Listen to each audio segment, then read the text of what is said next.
Today we're talking about a few miniature tools that will help you to rebuild after a societal collapse that is totally theoretical, and these you can keep on your person in case of an emergency. Starting off with the most important, in my opinion, item on this list, a multi-tool. This one's not particularly small because I don't really own a smaller version, but you can get much smaller ones if your budget demands you. This is my Leatherman rebar. It has your typical pliers, wire cutters, a little saw that's basically useless, an awl, a screwdriver, and a file, as well as a knife, which is typical of most multi-tools. The smaller you go, the less tools they usually have, but that's first on the list. So always keep a multi-tool on you. I would suggest, if you can, get a multi-tool that has some sort of frame lock for all of the tools, because if you cut yourself and there's no doctor nearby, it could be the death of you. So try to get one that locks out. Item number 2 is a small knife. Now, if your multi-tool has a knife and locks, well then you're set. But if your multi-tool doesn't come with a knife, I recommend keeping a knife with you. Now, this is a bad example. I would suggest a full tang knife, but this is just an example of a mini knife that takes up almost zero space. This is a Wesson knife. Can't remember exactly the name of it. But item number 2 is a small knife. Now, item number 3 and 4 kind of work together in a way, and that would be some form of small straight edge.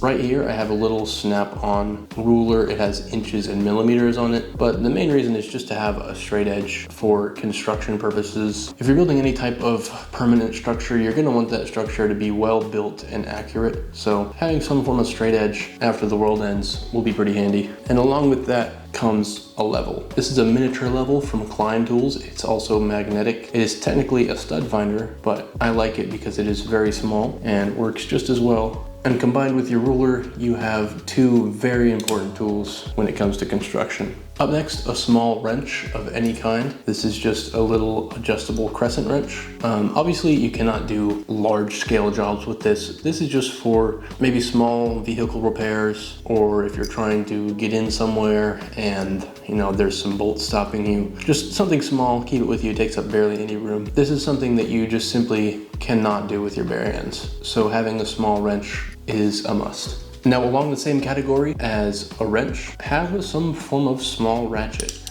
Right here, I have a Craftsman palm ratchet. I love this thing. Now, I have a 10mm socket on this palm ratchet, but ideally you would want just a small selection of commonly used sockets. 10mm is pretty common, which is why I bought this one. This palm ratchet takes up basically no room.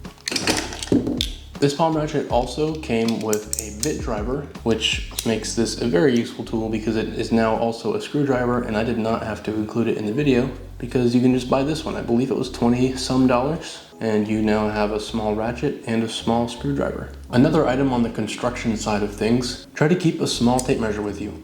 You could keep a tiny fabric tape measure with you as well. I chose this one because it was a little bit bigger and more practical, but comparatively, this is a very small screwdriver. This is a 10mm deep socket. This one goes out at 6 foot, and it is from Crescent. I bought it at Rural King for like 10 bucks. But having some form of accurate measurement that can go a long ways, unlike my little snap-on ruler, is also a must for accurate construction. Last but not least, something that isn't very small but is very important, keep some form of watch on you. Now, there are much smaller watches than this. This is a G-Shock, but this one is waterproof, very durable. But having something to keep track of the date and the time is also a must. This also has multiple time zones, set alarms, a night mode as well. But this is just something that you cannot obviously make in a primitive situation, and you really want to have it on you when you need it. So some form of small timekeeping device is my last item on the list. For most people, this isn't practical, but for me, I like to keep a small pouch of little tools on me at all times, or at least really close to me in my car, something like that. I use this little pouch usually. I'll leave a link in the description for it. It's a Maxpedition Pouch. These mini tools are not only going to be super helpful when you actually do need them, but just for daily common use. When someone needs to open a box or can't quite get a bottle open, if you're the person who always has something on you, they're going to look to you when times do really get tough. And I like that feeling. If you have any questions, leave them in the comments. I'm going to make a more broad and detailed video about small tools, and I'll build my tool arsenal a little bit before the next one. But if you have any suggestions, leave them in the comments, and subscribe for more stuff videos. Goodbye.